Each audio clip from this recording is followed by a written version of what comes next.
2,500 builders went broke in the last financial year in Australia. It's a scary number. If I'm in charge of my own destiny and I blow it, that's me. But dragging all these other people down with me would have been the thing I would have struggled with the most. What is success to you? I think it was a learn to love it experience. And there's always pitfalls that you can fall in, but then you've got no one else to blame but yourself. Number one thing if you're struggling is to catch other people about it.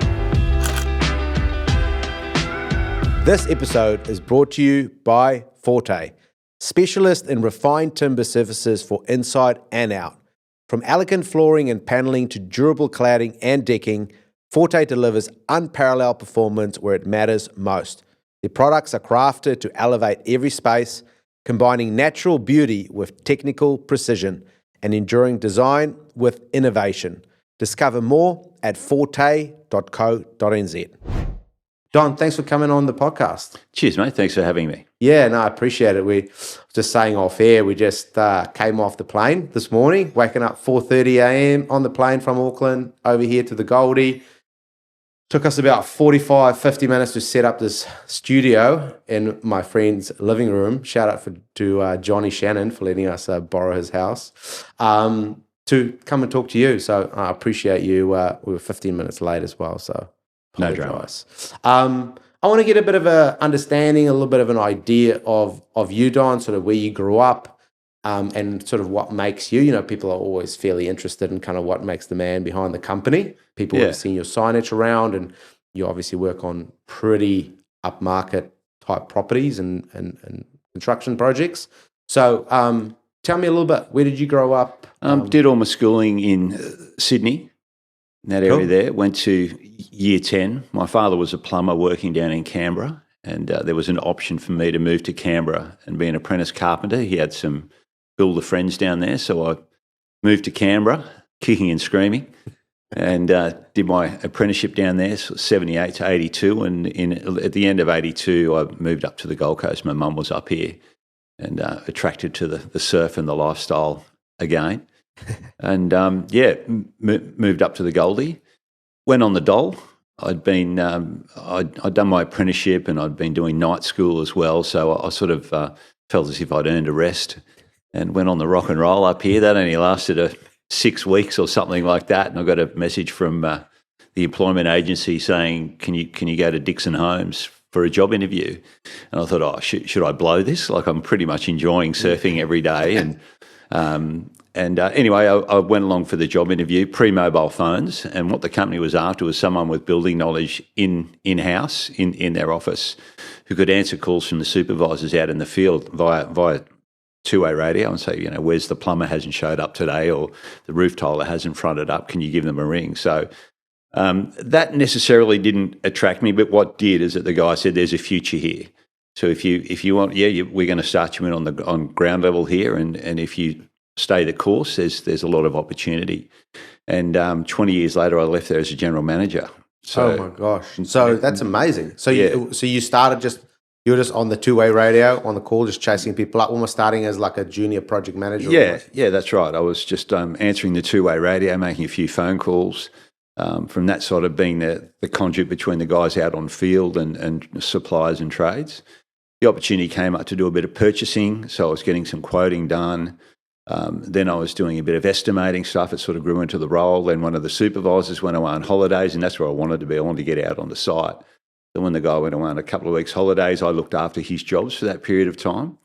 And then the opportunity came up to be a building supervisor for them a couple of years later. So I'd had a fairly good background learning the business from inside, in-house, to then be able to go outside. It was just one of Queensland's largest project builders. Just from there I went on to construction manager, then I went on to the general manager, had to work out of Brisbane, so living on the Gold Coast, driving up to Brisbane every day as the general manager. And then they got bought out by another firm, and I just decided to go my own way. So I went out and started Sanctuary 28 in 2001, 2002. Amazing. So you've almost got like a bit of a different, it's almost like the opposite of how a lot of other guys do it. They start on the tools, work their way up, eventually if they smart, they ask if they could like get into some sort of office work, teach me about quoting and whatnot. Yeah. And then eventually they start their own company and they're forced to do the office stuff anyway. But you kind of start the other way, which I think it's sort of the luck of the draw. It kind of worked out quite well, right? Because you learn how to run it from the office side first. Yeah. Which is the hardest part. Absolutely. I really did. I think the advantage of it is the stuff back of house. You see builders out there who I call nail bag builders. They'll be quoting out of the back of their ute, and they won't have the back of house or the knowledge of how to run a construction company. And coming from a project builder's background into the custom builder that we are today, and a lot of my staff have had the same journey. They've spent plenty of years in project builders. So if there's one advantage I think we have, it's our back of house and our systems, and we're not writing quotes on the back of coasters or things like that. We've got fairly good systems in the back of the house. And I think that's very important. That's where I think a lot of young guys go wrong, is that they start off without that experience of running a building company from in-house side of things. They might be great carpenters and might be great builders, but they just don't have that back of house experience. Yeah. No, I think that's it's just so important, like to have that kind of nailed down. And it's the one where they're forced to, right? And then for the first few years they do price it up just in their diary or something like that, and just like, just whip it up real quick and hope it works out. Yeah. But it's a pretty high risk industry. It is. When you think that 2,500 builders went broke in the last financial year in Australia, it's a scary number. Absolutely. So tell me a bit about your business. I want to go in a little bit deeper, if you wouldn't mind. Sanctuary 28. Yep. What was the initial thought behind the name, and what was the initial thought about how you guys wanted to be different? Because you came from a volume builder. Yeah. So how do you go from a volume builder with that background and then go into what appears to be sort of fairly architectural custom type work? Yeah, if I can just start with the name of the company. I wanted Latitude 28, which is a latitude that runs through the Gold Coast. Okay. And it was already, that name had already been registered by a guy, and I went onto the website and got his address, went around, knocked on his door, and I said, I really want Latitude 28 as a building company. And he was a carpenter. He wasn't operating it as a business as such. And I left it with him. He didn't get back to me, and things were starting to heat up. I had to start bank accounts opening, and you have to start getting accounts open with suppliers, register your name, all that sort of stuff. And in the end, it didn't go ahead. And I thought, well, okay, I still like the idea of the number. And I'll say sanctuary is your home. So Sanctuary on Latitude 28, Sanctuary 28. So that's how we landed there. We started off doing smaller we had a display home. We were following that project builder line, even though it was like the take from us was a more personalised one-off builder doing a project style home. But we evolved over the years with our jobs just getting more and more expensive, more and more upmarket to, the stages now. At the moment, we've got a $13 million house under construction. And our average contract price now would be around about the 4 million mark of an individual home. So so it's definitely been evolved sort of over time, yeah, not straight away. Talk to me about when you then left that company. I assume you had some confidence because you're like, well, I've been in the office, I've done different roles, I've seen the business from different angles. So you'd probably have, to be fair, you'd probably have more confidence than the average builder that go out on their own, right? Yeah, and I had a passion for building as well. I was really keen on the architectural side of things, and building project homes for 20 odd years. You just about do it with your eyes shut. Now, nothing wrong with that, but I just wanted more. I wanted to get. I was more motivated about design and building a one-off architecturally designed home. That one of my pitches to clients would be that you can go to a project builder and you can say, yeah, it's got 4 bedrooms, got a double lock-up garage, it's got everything I want, and then they plock it on the block of land, and it's as hot as hell in summer and freezing cold in winter because they haven't thought about the aspect of it. So I wanted to approach it in a more, show me a block of land and we'll come up with something that suits that block of land as well as the needs that you've got, rather than just trying to sit a house on the block just because it fits doesn't make it right. As a matter of fact, it's one of the biggest mistakes people make. Yeah. And what were some of I'm always interested to know, what were some of the misconceptions that you had around running your own business versus working for someone else? Because, a few of my friends and I always joke, like, knowing what to do and doing it are two different things. Yeah. And just because you know what to do, because, we always kind of look at other people's businesses and we go, oh, I would do this and I would do that. And why don't they just do this? But, doing it is always very different. Yeah. And the scariest thing about going on your own is at the end of each week looking in your bank account and someone hasn't put money in there. It doesn't matter what you did when you're employed by someone. At the end of the week, you look in the bank account and there's some money in there. And for me, that was one of the scariest things. Yeah. And one of the other scary things for me was if I had a fear of going broke, and my biggest fear was not necessarily me. I could deal with me sending myself broke, but sending subbies broke, that would really, morally for me, that would cut me up a bit. Like if I'm in charge of my own destiny and I blow it, that's me. But dragging all these other people down with me would have been the thing I would have struggled with the most. It hasn't happened, and 20-something years later, we're going strong. That's amazing. Okay, so take me through the first few steps. So you started your own. Did you kind of like line up a project before you made the jump, or did you just say, hey, we're just starting Sanctuary 28 and we're just going to see if we can pull some work together and go for it? How did you, and then who worked for you? Were they all just contracted chippies? How did you kind of pull it all together at the start? Had a partner at the start who was a sort of financial backer, which is pretty handy to have. And he encouraged me to go out from what I was in. So we went out, built a display home straight away. He had a couple of contacts of people that wanted a build done.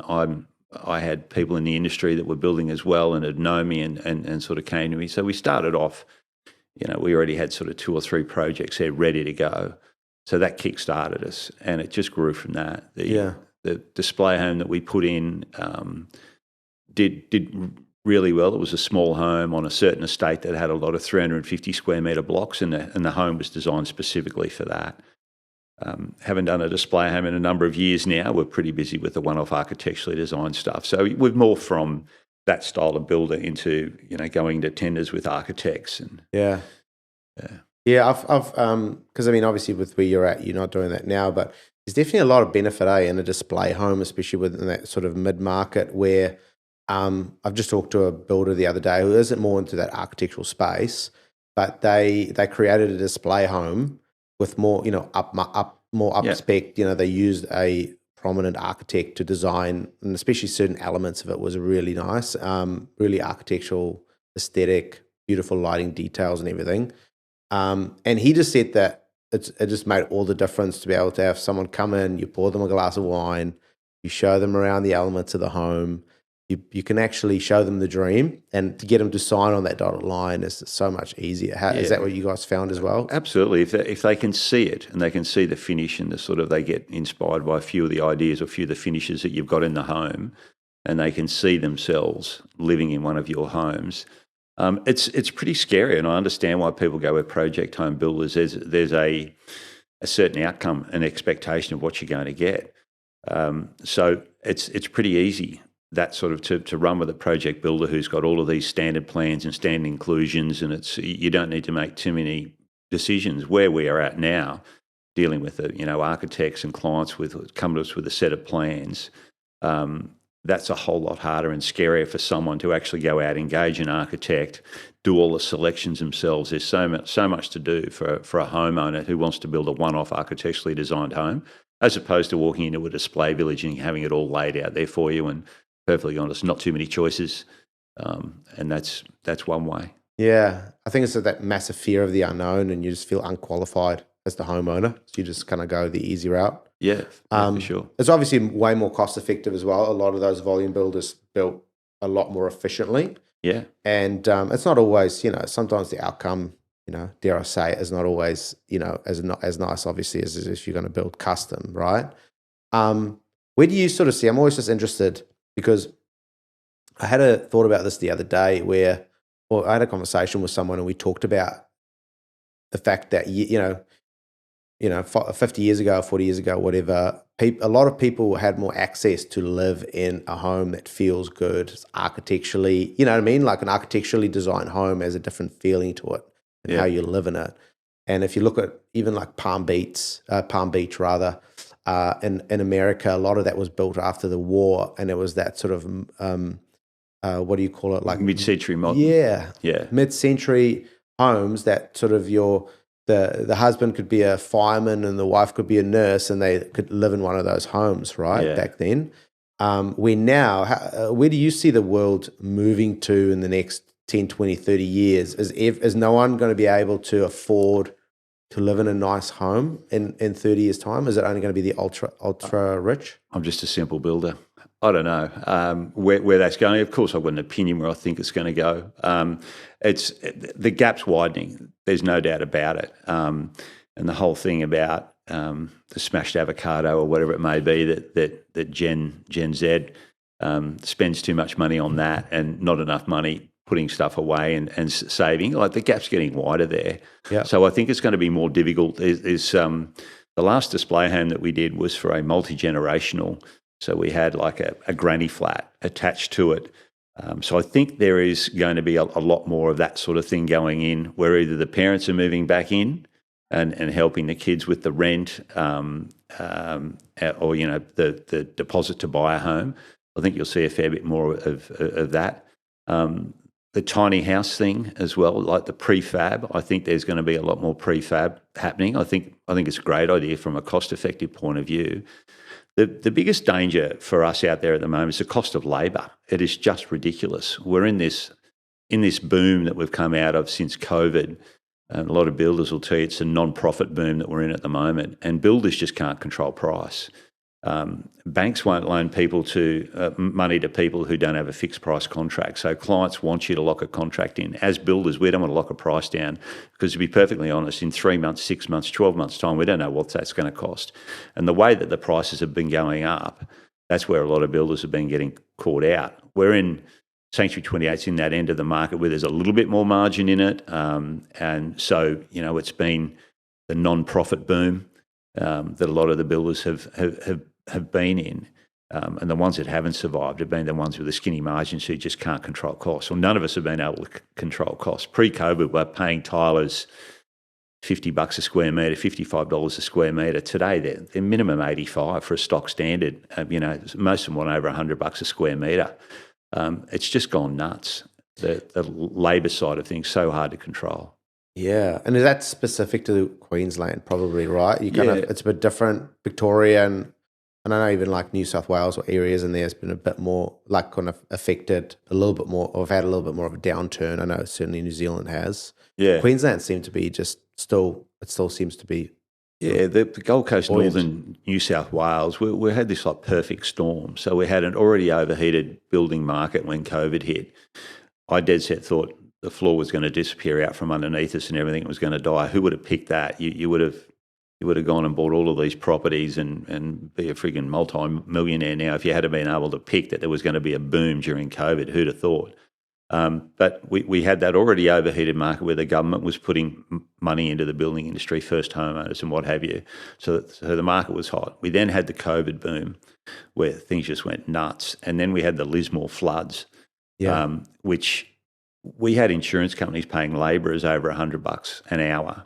And there was just so much work out there and so much demand. You're in it, and you're still nearly in it now. It's nearly a bidding war. I use tilers as an example. Tilers, plasterers, a lot of those people are involved in the flood, getting in and restoring houses in that flood area.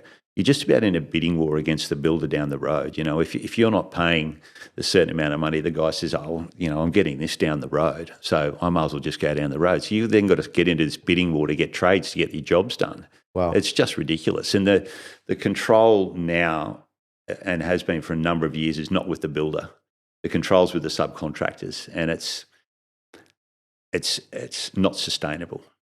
We're just paying too much for what we're getting, and we're passing on to the clients. I slip prices over the table now. I'm embarrassed. It's just, we've gone from $2,000 a square metre to $4, $5, $6, $7 a square metre to build architecturally houses, with some fancy stuff in them. But the prices have just gone nuts, and it's mainly to do with labour. Yeah, it's crazy. The builders end up sort of being like the the puppy that's getting kicked in the middle, and also they're the ones that have like the worst reputation. Or the builders are ripping everyone off. Yeah. They're just the main contractor, and they've got to deal with everyone else. So yeah, they don't think about the subbie that's laying the boot into the builder, do they? You know, they think it's all the builder's fault. Though. Yeah. You know, there's a reason, as I mentioned before, why so many builders have gone broke. You know, they're not killing it out there. It's tough times out there for builders. And yeah, I feel for someone a young guy or girl who's starting out in the industry who wants to head that way. It's pretty tough out there. Yes, there's plenty of work around, but boy, you've got to be so careful with how you price it. Yeah, exactly. You could almost be killed by your success more than by your failures at the moment, right? In terms of just pricing things wrong. And then you guys have the Olympics, right, on the horizon as well. Yeah, 2032. I foresee things will just keep on going. There's big government infrastructure programs going on at the moment. They're doing a lot of building. So that puts more pressure on the industry for labour as well. Yeah. I'd dearly love to see it quieten down because I think it'll make things easier for builders. I had my old boss used to say that more builders go broke in a boom than what they do in a bust. And when he first said that to me, that just didn't resonate with me. But now I've lived through, I know exactly what he means. It's like as you go into a boom, prices start going up. You've priced it, 12 months before you've even finished the job, and you're dealing with prices in 12 months in advance. On the other side, when things start to come down, you've priced it at the high end, and sort of a sudden you start getting better pricing out there, or at least be able to control the pricing. And that's, builders make more money on a downhill than what they do on an uphill. Yeah, 100%. So talk to me a bit about Sanctuary 28. How big is your team? How is it structured? What's your sort of breakdown of office staff versus on site? Do you guys have, you guys subcontract a lot of that out, or is it all in-house? How does it all work? It's all subcontract. We've got one labourer that we've employed, Cal, Kiwi dude, good fella. Oh, yeah? Good one. Yeah. But apart from that, I've got 3 staff in the office, and I've got 3 supervisors, including myself, out in the field. So what I like is building. I enjoy being out on site. I enjoy the banter on the building site with the boys. It's good to get up and go to work every day, and you see something happen in front of your eyes as well. You can sort of turn around at the end of the day and go, wow, have a look at that. I'm pretty happy. I've achieved something. 3 supervisors in the field that look after sort of 2 or 3 projects at one time. Yeah. Depending on the style of project that it is. 3 admin staff and a labourer. So there's 7 off. We've got allowable turnover about 35 mil a year. We're at about, in between 25 and 30 at the moment with our turnover. And that can be divided up. Like I said, we've got one house at the moment with 13 mil. So we sometimes do a unit development. They can be around the 10 mil mark as well. We're about to start one down in Ballina. It's got 14 houses on it. It's around about that sort of 12 mil mark. Yeah, and oh wow. What does the $13 million one look like? What is that? What is the look of it? It's amazing. To me, it looks like a classic Margaret River winery. Stone, archways. It's just a sprawling country manor. It's not difficult. It's not a technical build. It's just massive. It's just huge. It's on such a big scale. The main house is separate from the games room and garage that has its own bar in it and tap beer and ice makers and a wine cellar, properly humidified, temperature controlled wine cellar. It has its own pool house, which has a wellness room in it. So we're looking at saunas and ice baths, and it's got a 25-metre pool. It's a resort style pool. So it's magnificent. Just a beautiful lifestyle property. Yeah, and the setting, it's in the hinterland of Byron Bay, and you turn off the main street and you go across a little bridge that went under this morning in the rain,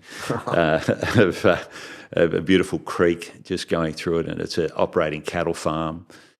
It's a gorgeous place. Beautiful. So how have you been able to, because you work sort of all over the place, right? You got Byron Bay and you got... Do you do stuff in the Sunshine Coast? No, we don't go to Brisbane if we can avoid it. When things were quiet, we did, and we've done a couple of projects on the Sunshine Coast as well, but that's when you're hunting work. I think I saw that. And then, but you do kind of stretch yourself. You're not just in one location. No. And so how does that work? Is it because you use subcontractors, you're able to make that happen? Is that right? Yeah, we are. So I don't employ trades as such. I know that there's other companies that are similar to us, especially down around that Byron area, that have their carpenters on wages. That's pretty risky. For me, it's another overhead that you've got to have. You're shoveling more coal into the fire to keep it burning. So the subcontractors, for me, is the way to go. I've got good staff. They've been with me for a lot of years. 2 of them came from Dixon Homes as well. So we've been together for 30-odd years. Yeah. Oh, good old Dixon Homes. Just, the starting block for you guys. So how many projects do you guys normally do per year to kind of get you to that sort of 30 mil mark? Yeah, it depends on what we're doing. One townhouse project can be worth 15 mil. So I talk about it more in turnover rather than numbers of houses. If we're doing $1 million houses, we're obviously going to be doing a lot of them. But when we're doing $5 million houses and above, we generally got sort of 2 projects. The supervisor generally got 2 to 3 projects on at the one time. So, we might have 9 builds going at the one time, but one of those builds might be 15 houses on a unit site. So people will be asking, Don, you've got these amazing projects. What's your secret and be able to attract these type of projects? Is it purely coming through architects? Have you just networked over the years? How do you get the work coming through the door? Do you do any marketing or? We did. Again, we don't at the moment because they're knocking on our door at the moment. But we've certainly done marketing and we've positioned ourselves over the years. It takes time to build yourself up, to have that reputation and to have that name. And it's taken a lot of years to get to where we are now, where architects invite you into a tender because they trust you. They're putting someone forward. They don't want the client coming back to them and say, gee, that was a dud recommendation. So, if you're in an architectural tender situation, you're in there with other quality builders as well. So it just took time, and that's where we wanted to position ourselves in the marketplace. That's my passion, is one-off architecturally designed homes. I just love that. Cutting edge. Yeah, what's the latest thing out there, and cool designs. Yeah, it is cool to be working on stuff like that because, like you say, that satisfaction when you walk away and you're like, "Whoa, we did that." Yeah. When the end result looks like the render and it's beautiful details, and that's amazing. So, in terms of your team culture, you mentioned the guys have been with you for a long time. Yeah. That's probably a sentiment to your leadership style. Talk to me about how you approach leadership. I assume you made mistakes in the early days. What have you learned over the last few decades around how you lead a team and what's important? We still make mistakes today. I'd love to say we'd put all of those behind us, but we haven't. You're still learning it, every day. I don't micromanage. You get good people in positions and you empower them to do the work and to take the responsibility. We've had employees over the years that aren't a fit and they haven't stayed. And although it's difficult to move someone on like that, you've got to, if I give anyone advice, if they're not a right fit for your business, you've got to cut the cord. You do it respectfully, obviously, but you need to. And if you get hold of a good staff member, I think we pay our staff more than the average, and we've been able to maintain them. So I think pay them well if they're good staff. At one stage, we had incentives in there. I found out being motivated by money's not necessarily the best thing for Sanctuary 28. I prefer people to be motivated by the job that they're doing and wanting to produce a quality product. So I don't go down that incentive line anymore. Just pay people a little bit more than a fair bit more than what's out there in the marketplace, and you hold on to those staff, and they reward you. They're the ones who can make or break your business. A quick shout out to Forte supporting today's episode. They work across flooring, wall surfaces, exteriors, and more. But what sets them apart is how their timber performs over time. Forte is trusted by architects, designers, and builders, not just for their materials, but for the way they support projects from vision to completion. It's about enriching connections and creating something built to last. Learn more at forte.co.nz. A lot of people I've talked to, and we do actually in my business as well, just hire on attitude first, and then you can always teach the skill set later on, or the soft skills around that later on. But one of our best supervisors, Johnny Beer, he was a bricklayer for us. And you'd come to the job site and John would go, oh, look, that wall was a little bit out of plumb. I rang the carpenter. I got him to come back and fix it. And the plumber had a pipe sitting too far out in the wall, so I gave him a ring. And like they all knew each other anyway because I've got a regular team. But straight away, John was always more than the bricklayer. And when I offered him the job, he said, oh, look, mate, to be perfectly honest, I don't really know much about the carpentry side of things. I go, John, you don't need to know that. I can just see you're an organiser now. You're a communicator. You're a good organiser. And that's you can learn all that other stuff. But teaching someone to be well organised in their life and a good communicator, that's a whole lot harder than teaching them, as we talked about before, how many nails in a triple grip. Really, they don't need to know that. Yeah. Yeah, and the fact that he gives a shit. Oh, as a matter of fact, he gives too much of a shit at times. I have to tell him to chill out, Johnny. Don't take this personally, mate. Yeah. I mean, that's a big thing, eh? Just to get people to come work for you, they give a shit. Just getting that, I think, is like finding gold. A lot of times. Yeah. And that's why money won't motivate those guys. They want to make good money. Everyone wants to make good money, but they're not motivated by the money. The money is just a cherry on top. They're motivated by the work and doing good work and having a great outcome, Yeah, and the culture and the firm that they're working for and being proud of what they're producing. Yeah, 100%. So talk to me with in terms of your business and just to go back a little bit because I just forgot to ask around your sort of process. So when you work with architects, is it competitive? Yes.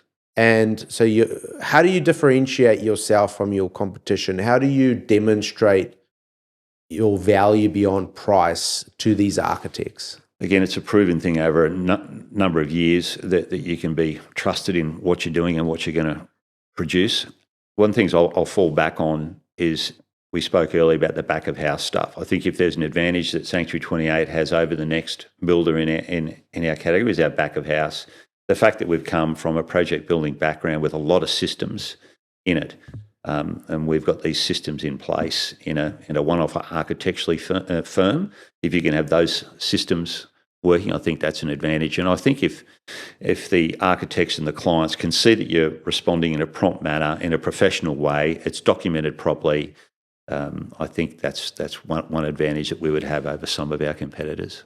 And do you guys use like software, like project management software or Procore or Buildertrend or any of those? What do you guys use? We use Procore. Okay. Yeah. And I've talked to a lot of builders that sort of do say 15 mil plus, that most of them use Procore. Yeah. It's obviously like a bit sort of intensive to kind of start on because you have to a lot of stuff that you have to input in order. What you get in, you put what you put in, you get out.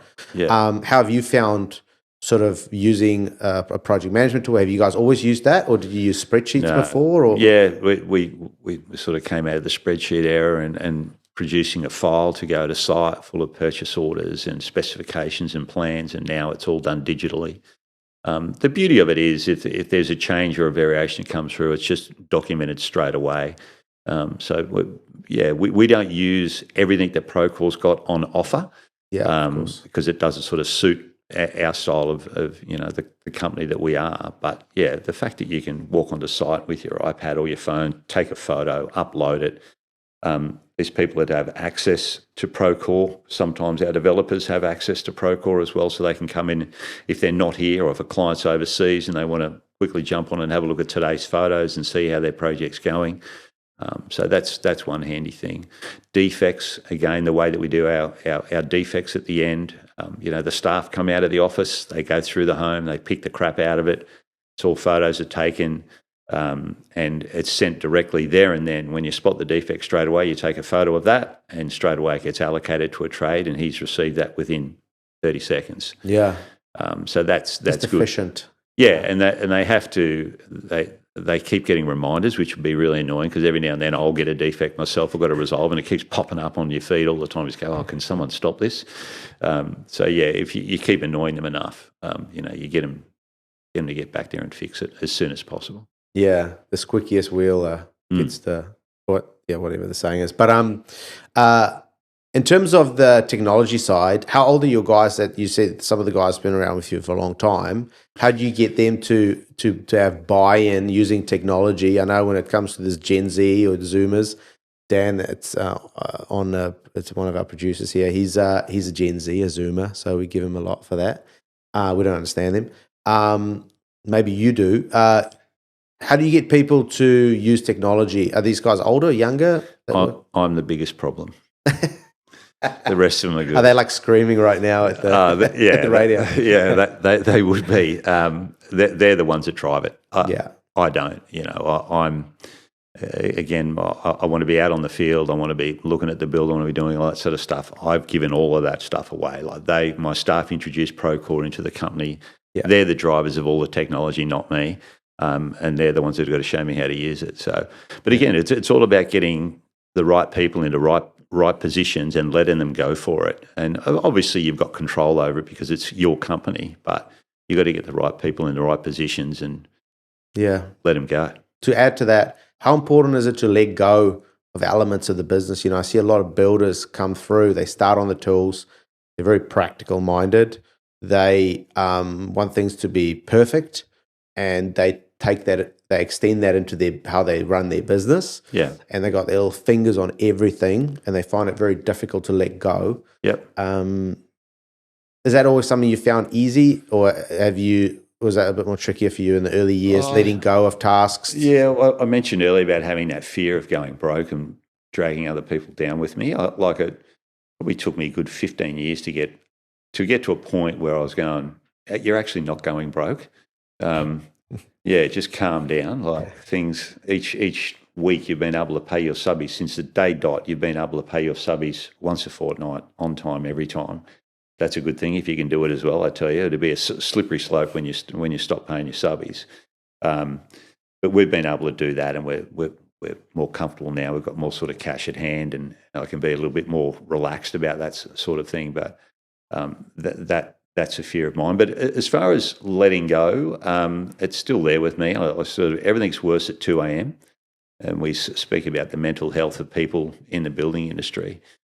Sometimes I'll wake up and I'll start thinking about something, and man, it's horrible at 2 a.m. in the morning. When you get up at 6 and at work at 7, all of a sudden it wasn't as bad as what you thought it was the night before. And again, that takes, for me, it certainly took a while to get that into my head, waking up at 2 a.m. and thinking the world was going to end or it's going to be absolutely horrible. How am I ever going to get through this? To find out that why were you so stressed about that? Like really just brush it off and let it go, like one foot in front of the other, keep going.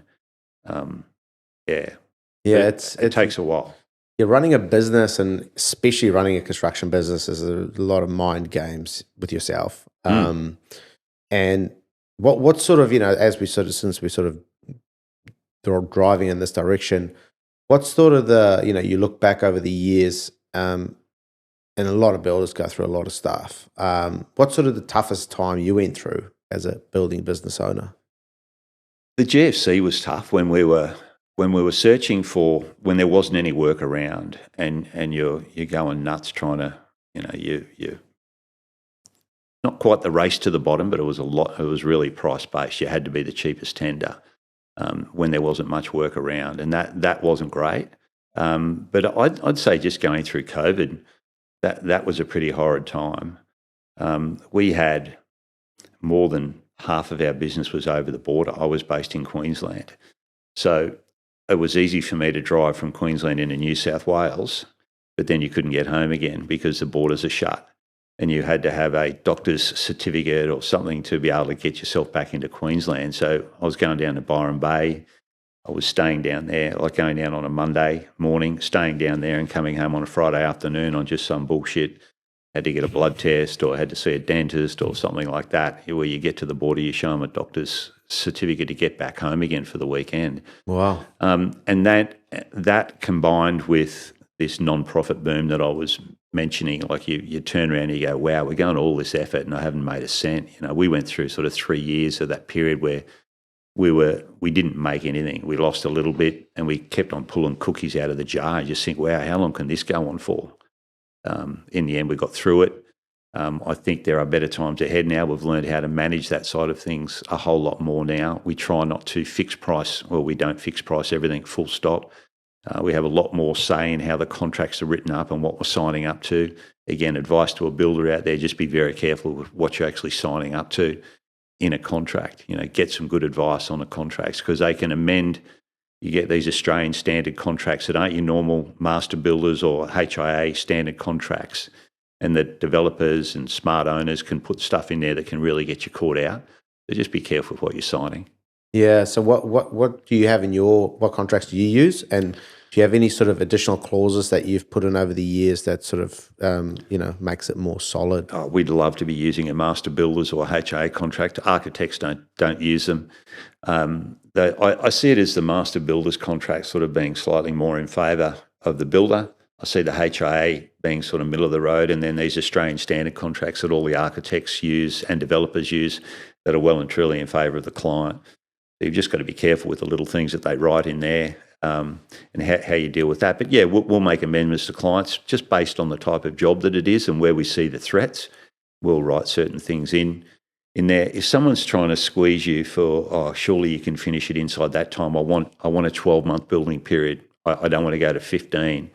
Then you need to look at what are the liquidated damages. And am I signing myself up to, you probably could build it in 12 months, but hey, what happens if you don't? Like, everything now takes longer, costs more than what you think it's going to do when you first start. So we'll take a calculated risk. So if they want a shorter building period, and it's a thing they can't get over, we'll look at the liquidated damages and see what our risk is going to be. Is it $50 a week, or is it $5,000 a week, and make decisions based on that. Yeah. Have clients or developers been litigious towards you over the years? Have you been sued or anything like that? No, we're unfortunately going through a pretty ugly one at the moment with a developer where he owes us a little bit of money. But no, touch wood, I've never been to court with a client apart from this one that we've had in the last couple of years, who was a developer out of Sydney. Yeah. Yeah. Because I know New Zealand, and maybe you can educate me here today, as I'm here on the Gold Coast. In New Zealand, we've got the construction. What is it called? Pretty much like construction law specific to construction. So the construction, I can't remember. I've been traveling today, so nothing's coming to my head. But what that means is the Act, right? Construction Act.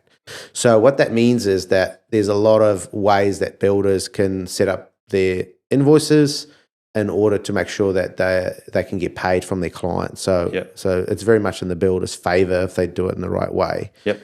Is that the same thing here in Queensland? Is there a way that builders could set up their invoices, and and put some guidelines around it so that they can increase their chances of getting paid from their clients? It all boils down to the contract that you sign, and how it's all determined by the contract. Right. Okay.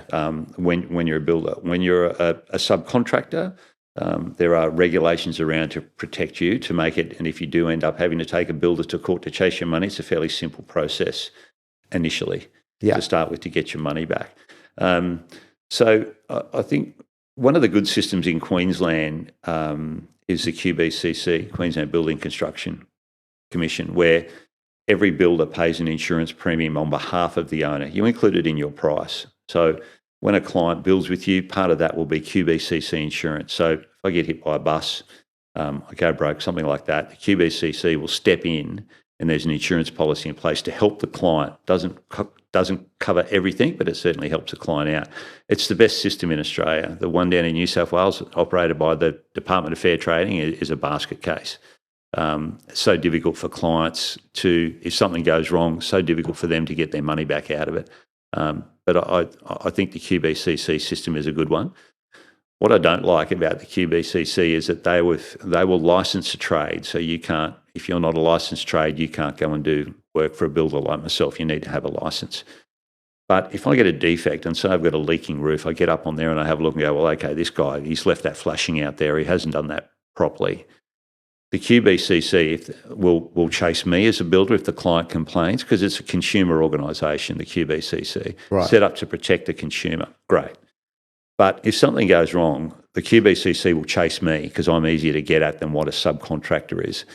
And I'd say to the QBCC, you license these trades, you should be chasing them, and you should be making them come back and fix their own defects. Hardest thing for a builder is once you've paid a subcontractor to try and get them back. If you don't have that relationship or ongoing work with them, you've paid them, they're gone. all of a sudden the phone calls are ghosted. They don't return them to you. They won't come back and fix their work. And you, the builder, end up having to fix it at your own cost because they wave a fairly heavy stick over you. They can take your license off you and stop you from operating, but they won't do that to a subby, and that annoys the crap out of me that they want to take the money off the subcontractor, they want to register them, but they won't enforce them to make sure they're doing the right thing. Yeah. Yeah. It's good that they're in place, but it's not not kind of like a perfect solution. Every business owner has different things that they're good at. There's a book we reference all the time called The E-Myth. Have you read that one before? No. It's kind of like it's a 101 entrepreneurial book.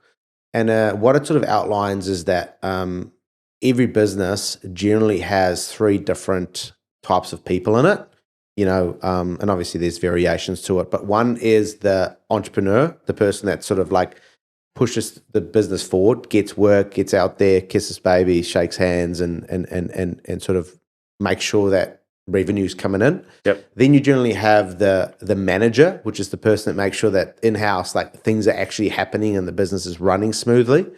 And then thirdly, it has the person that's in charge of the product or the service, like the technician. So I guess it would be like the chippy that's actually making sure the detail's perfect. And they all kind of work against each other and they all kind of work with each other in order to build good business. Yeah. Out of those 3, the entrepreneur, the manager, and the technician, which one would you be? Again, I'm between the manager and the technician, I'd say. Yeah. Because I like to be out there on site and I enjoy that side of the work, and I don't like the estimating side of it, the office work, signing invoices. Again, my staff will be laughing hearing me say that. I don't like the office work side of things. I want to be out on site. But when you're in a small business, and even though 25 to 35 million sounds like a big turnover, we're a small builder. You are the owner, breeder, trainer. You are the everything that you just said, all rolled up in one. You've got to be the one who's driving all of that sort of stuff. You've got staff in place, certainly, but you're the one that really drives that. Yeah. And in terms of the numbers, like with your business, because builders always want to know what they should be focused on and what they should actually keep an eye on. Numbers wise, what do you normally look at to kind of make sure that you're on track? Is it really important for you to look at, available cash on hand, or is it important to look at your gross profit, net profit, your revenue? What maybe some other numbers I can't think of right now. Like what numbers do you kind of constantly keep an eye on to go, yep, we're on track? Overheads. Obviously, you need to understand how much it costs to open the doors every day, and then pretty much margin. I generally look at the margin, and you'll see a little bit of the way through construction. You'll see how you're tracking on things. So when we estimate something, we have cost centres on our job. We've got 100 different cost centres to a job, and we'll allocate that. When we estimate the job out, we'll have an allowance for that. They'll either be quoted or estimated. So the plumbing, for argument's sake, will go out to a couple of different plumbers, get some quotes, and we'll run with whoever we see fit to run to be doing the job. And if that blows out, you can quickly see it. You can quickly see there that you'd allowed $100,000 in there, and all of a sudden you've hit the $100,000 because you've had extras. So it's understanding your cost blowouts, it's understanding your overheads, and make sure you're maintaining and fighting for the margin. And you really do need to, in the world today, you do need to fight for the margin. Otherwise, much as I love building, I'm not doing it for practice. I don't want to look back and see, I love that job and it's a great outcome, but we made no money out of it. Yeah. That's you get a bit of a sinking feeling when you have a look at that sort of stuff. 100%. But I've got to be brutally honest. I'm not the best at that. I've got other people in the organisation who look closely at that sort of thing, and outside people as well. Working with your accountant and making sure, because your accountant. My advice again to builders starting out: get your accountant involved inside your business. Like have them explain to you how to do things and how to track things. They're the experts in that field, and us builders have got no idea about that sort of stuff. You need someone to show you how to do it and someone to do it for you. Yeah, I think it's a great idea, and especially an accountant that has a bit of a heart for educating and teaching. Just make sure you know your way around a profit and loss and a balance sheet, and you kind of know the basics. Yeah, and they become involved in your business as well. They take an interest in what you're doing.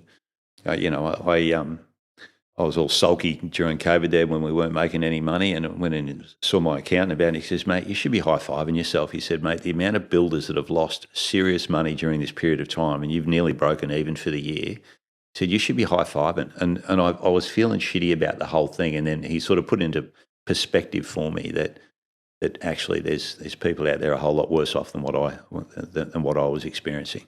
Yeah.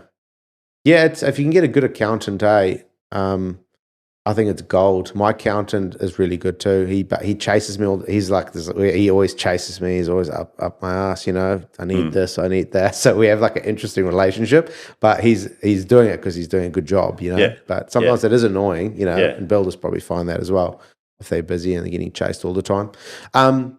Let's talk a little bit about young builders coming up. I don't know if you come across other young builders running their businesses or not, but do you have any thoughts around what some of the guys, or not even just young builders? Let me change the question altogether. What do some builders?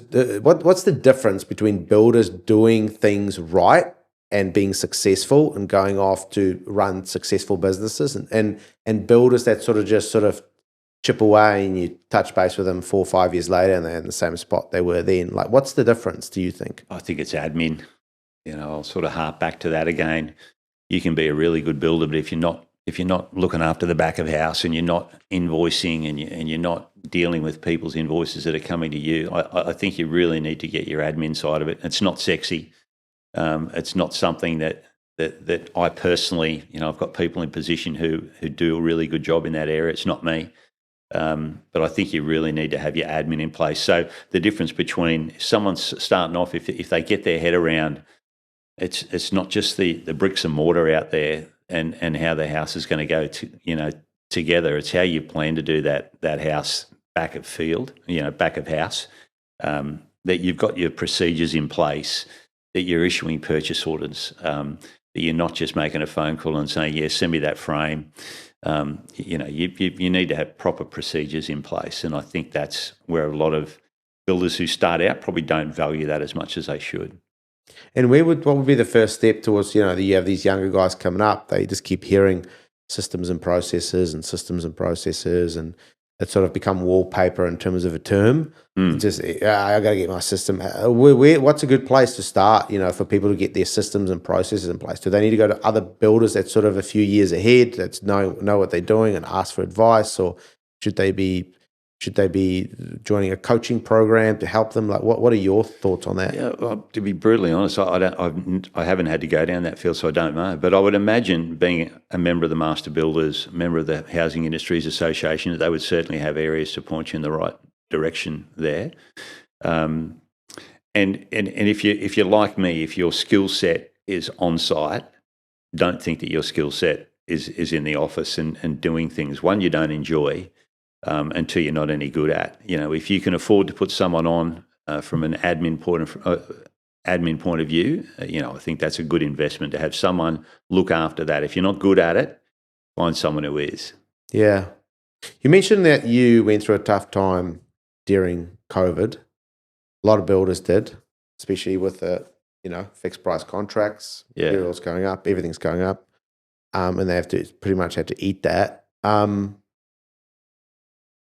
Have you ever wanted to give up? Have you ever sort of started running that process through your head, like what the ABCs would be to wind this baby down and move on? I've thought about that since the day I named the company Sanctuary 28 and not Don Cotterill Builder, because if there's an exit strategy there, you don't want to be selling your own name. So if you can build a business up and that business can have a name and it's not attached to you personally, I think that's part of your exit strategy. Have I ever felt like giving up? Yeah, I have. I've at one stage there, really early on, I was doing a learn to swim facility for myself. I got crook, and I phoned up a mate, and I said, who was a builder, and I said, mate, you can just have it. I just want to walk away. I can't deal with it. I must admit I'm pretty strong in that area now, I feel. I'll get personal with you now. My grandfather committed suicide. I've been conscious of that. My father had mental health issues as well. So I'm pretty conscious of not falling into that trap, and being aware of it. And I'm not afraid to talk to my mates. I've got mates in places that I can go and talk to about this. I've got a wife that is my greatest rock and support, which is fantastic. But yeah,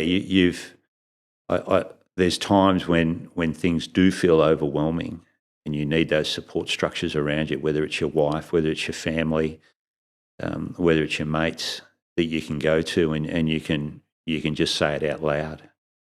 And it always feels better when you do. Yeah. It's so important to have mates, because like, it's good to have a wife as well that understands, but you can't really tell her everything though, can you? Do you tell your wife everything? Or No, because I don't want her to worry. No, exactly right. I don't, if I'm stressing out about something, she'll go, "What's wrong with you?" "Nothing." Isn't that a bloke response? Yeah. But no, there's been times when we've put a lot on the line, and she's said to me, she said, "Whatever happens, we're going to be together. I support you. If we lose this, we're still going to have each other." And that to me meant a lot. Doesn't help financially or building or anything like that, but mentally, knowing that someone has your back, and is supportive of you and will be there through thick and thin is a valuable thing. Yeah. I think that's you definitely have to have that. You have to confide in your wife.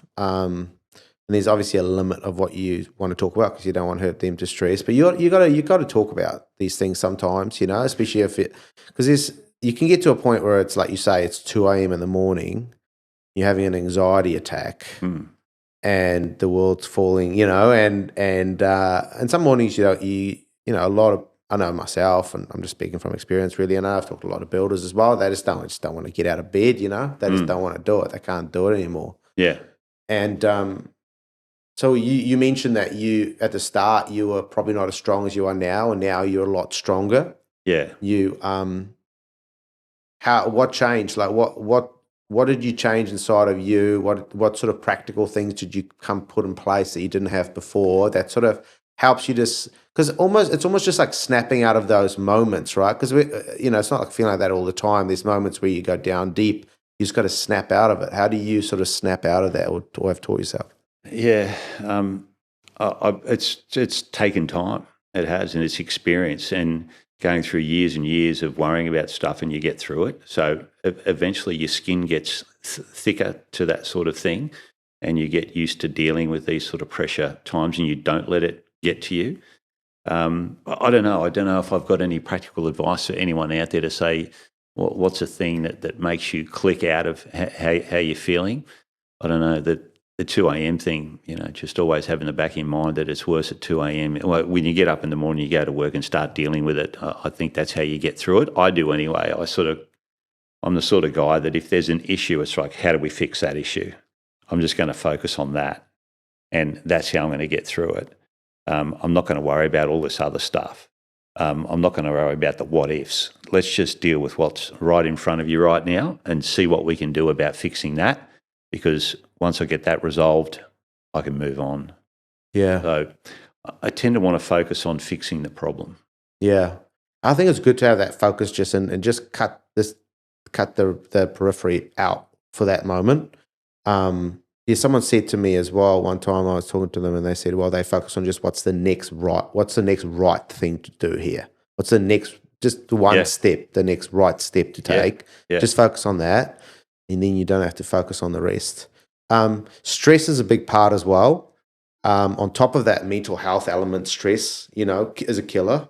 It leads to heart disease, and I've had it. So many friends, when they go through moments of stress, they start having growths, things growing on their body, and they start to have eczema. It's like their body starts to react, right? Yeah. It comes out in weird ways. Yeah. So, how do you deal with stress? What is your relationship with stress? What is your point of view on stress? Because some people have the point of view that stress is really good. You just need to learn how to manage it. Other people say stress is bad altogether, and you should avoid it at all costs.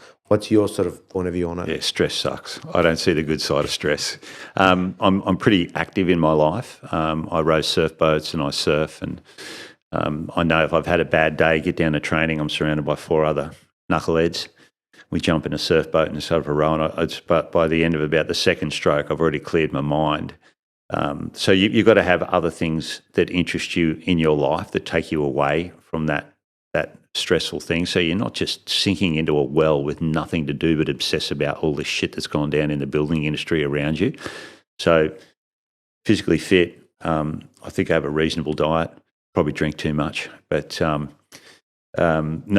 I think you just got to have those other interests out there to take your mind off it, and your mates around you just to keep it in check and keep it real. Yeah, I think that's good advice. What is you've lived a few decades. You still look very young, but you've been around the block. You have a lot of experience. Where you sit right now here, what does success mean to you now? I feel proud. I feel proud of the company that Sanctuary 28 is. I don't judge success by money, and I should. There's another downfall of me, is that, again, I mentioned before about not being motivated by money. And I worked when Dixon Homes got taken over by another builder, a really large builder. The boss of that was just solely focused on every dollar. He was incredible. He knew how much a toilet pan would cost or anything. Like, he was all over it, and I'm not all over that. If someone says to me, how much is that on the wall over there? I go, I really don't know.